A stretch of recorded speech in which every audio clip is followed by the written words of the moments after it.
உங்க புருஷனோட குழந்தை என் வயித்துல வளருது, என்ன கொன்னுடாதீங்கக்கா. அக்ஷயா, அக்ஷயா மருமகளே, ஏன் இப்படி தரையில படுத்திருக்க? ஒன்னும் ஆகாது, யூ டோன்ட் வரி. எந்திரிமா மருமகளே. என்னது, அந்த அத்தை எதுக்கு அக்ஷயாவை மருமகளேன்னு கூப்பிடுறாங்க? பிரகாஷ், நான் தான் உங்க வைஃப். உங்க அம்மா எதுக்கு இவள இந்த வீட்டு மருமகன்னு சொல்றாங்க? என்னதெல்லாம்? அவன்கிட்ட ஏன் கேக்குற? நான் சொல்றேன் கேட்டுக்கோ. ஏன்னா நீ ஒரு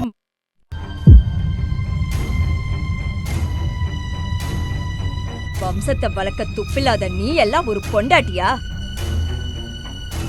அவதான் இந்த வீட்டு மருமக, என் வாரிசு தரப்போறவ. பிரகாஷ், அக்ஷயா வயித்துல வளர்ற குழந்தை அது உங்களோடதா? ஆமா, இனிமே அக்ஷயா தான் என் கூட இருப்பா. நீ டிவோர்ஸ் கொடுத்துட்டு இங்கிருந்து கிளம்பலாம். பிரகாஷின் அந்த பதிலை கேட்ட நித்யாவின் மனது சுக்குநூறாக உடைந்து சிதறியது. தன் சொந்த தங்கையாகவே நினைத்து பாசம் காட்டியவள் இன்று தன் கணவனுக்கே இரண்டாம் தாரமாக வந்து நிற்பதை அவளால் ஜீரணிக்க முடியவில்லை. வெக்கமால? நீ எல்லாம் ஒரு பொம்பளையா? உன் சொந்த அக்கா வாழ்க்கையை அழிக்க உனக்கு அசிங்கமா இல்ல?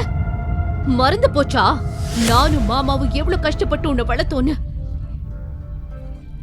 முழு வீடியோவை பாக்கெட் FM தமிழ் யூடியூப் சேனலில் கண்டு மகிழுங்கள்.